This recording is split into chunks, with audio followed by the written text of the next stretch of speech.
करूया आपण 16 डिसेंबर या दिवशीच्या चालू घडामोडी. तर सुरू करूया. ICC कसोटी फलंदाजाची यादी जाहीर झालेली आहे. The rice of India and cricket show globalisation it's finish the economic times यांनी जाहीर केलेली आहे. तर ICC कसोटी क्रमवीराच्या फलंदाजीच्या यादीत ऑस्ट्रेलियाचा स्टीव्ह स्मिथ 911 गुण अग्रस्थानावर आहे, तर विराट कोहली दुसऱ्या स्थानावर आहे. हे आपण नोट करू शकता. ऑस्ट्रेलियाचा स्टीव्ह स्मिथ 911 गुणावर आहे आणि विराट कोहली हा दुसऱ्या स्थानावर आहे.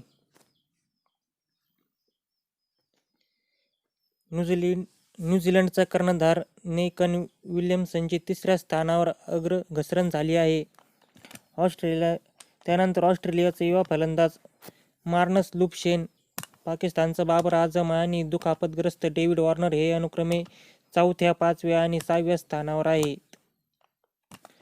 गोलंदाजीच्या यादीत भारताचा वेगवान गोलंदाज जसप्रीत बुमराह हा 779 गुण आणि ऑफ स्पिनर रविचंद्रन अश्विन 756 गुण अनुक्रमे 8व्या आणि 10व्या स्थानावर आहेत.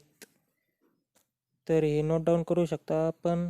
जसप्रीत बुमराह 779 गुण आणि ऑफ स्पिनर रविचंद्रन अश्विन 756 गुण आहे त्यांना.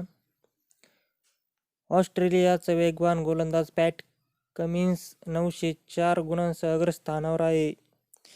गोलंदाजामध्ये पॅट कमिन्स 904 गुणांसह पहिल्या स्थानावर आहे.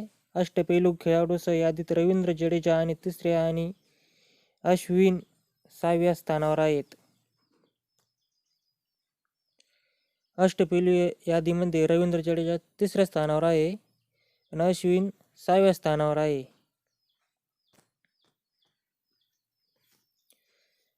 इजिप्तमधील स्फिंक्स 4500 वर्षापेक्षा प्राचीन. इजिप्तमधील महाकाय पिरामिड आणि स्फिंक्स हे जगाचे नेहमीच आकर्षण राहिलेले आहे. हे इजिप्तमधील राजांची समाधी असते, त्याला स्फिंक्स असे म्हणतात. त्याच्यामध्ये राजाची ममी ठेवली जात असे. आता या स्फिंक्सच्या प्राचीनपणाबाबत नवीन संशोधन केले जात आहे. सध्याच्या मान्यतेप्रमाणे स्फिंक्स 4500 वर्षे प्राचीन आहे. पण या नवीन संशोधनाप्रमाणे स्फिंक्सचा इतिहास त्यापेक्षा खूपच जास्त पुरातन आहे. म्हणजे 4500 पेक्षा अंदाज आहे, पण संशोधनांच्या प्रमाणे तो त्याच्यापेक्षाही अधिक पुरातन आहे.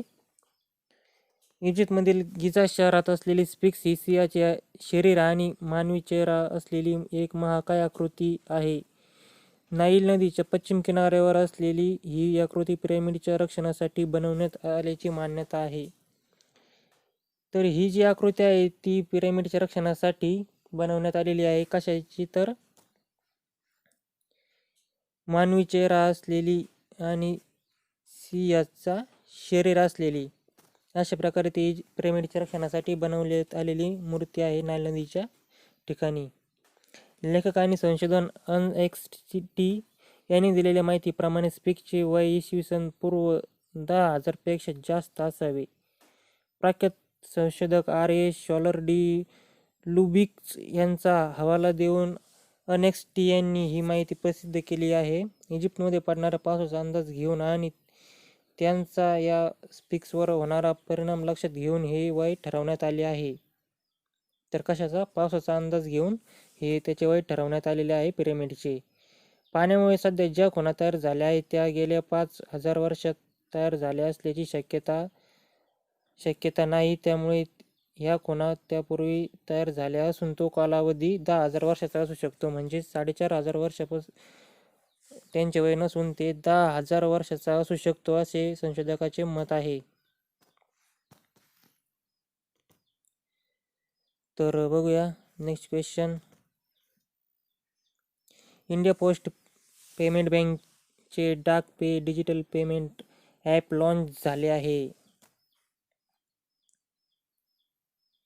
कशाचे? इंडिया पोस्ट पेमेंट ॲपचे. भारतीय डाक विभाग आणि इंडिया पोस्ट पेमेंट बँकेने डाक पे हे एक नवीन डिजिटल पेमेंट ॲप लॉन्च केले आहे. हे नवीन ॲप लॉन्च केले आहे तर त्याचं नाव आहे डाक पे. आपण हे नोट डाऊन करू घ्या. डाक पे हे इंडियन पोस्ट ऑफिसने तयार केले आहे.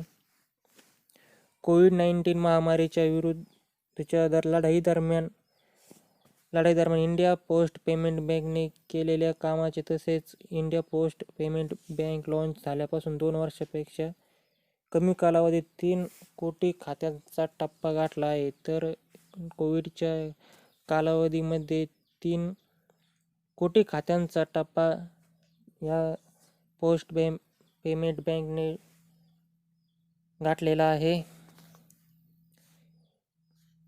यंदा प्रजासत्ताक दिनी ब्रिटनचे पंतप्रधान बोरिस जॉन्सन प्रमुख पाहुणे आहेत. तर हे आहे बोरिस जॉन्सन, इंग्लंडचे प्रमुख पाहुणे. ती ब्रिटनचे पंतप्रधान आहेत. बोरिस जॉन्सन ते आपल्या 26 जानेवारीचे पाहुणे आहेत. प्रजासत्ताक दिनी ब्रिटनचे पंतप्रधान बोरिस जॉन्सन प्रमुख पाहुणे म्हणून उपस्थित राहणार आहेत. नुकतेच पंतप्रधान नरेंद्र मोदी यांनी ब्रिटिश पंतप्रधान बोरिस जॉन्सन यांना 26 जानेवारी 2021 रोजी प्रजासत्ताक दिनाच्या समारंभासाठी प्रमुख पाहुणे आमंत्रित केले होते. तब्बल 27 वर्षांनंतर ब्रिटिश पंतप्रधान पुढच्या महिन्यात भारताच्या 70व्या प्रजासत्ताक दिनी प्रमुख पाहुणे म्हणून उपस्थित राहतील. यापूर्वी जॉन मेजर हे 1993 मध्ये नवी दिल्ली येथे प्रजासत्ताक दिनाच्या परेडमध्ये सहभागी झाले होते. तर तब्बल 27 वर्षांनंतर ब्रिटिश पंतप्रधान हे आपल्या 26 जानेवारीच्या पाहुणे म्हणून उपस्थित राहत आहे.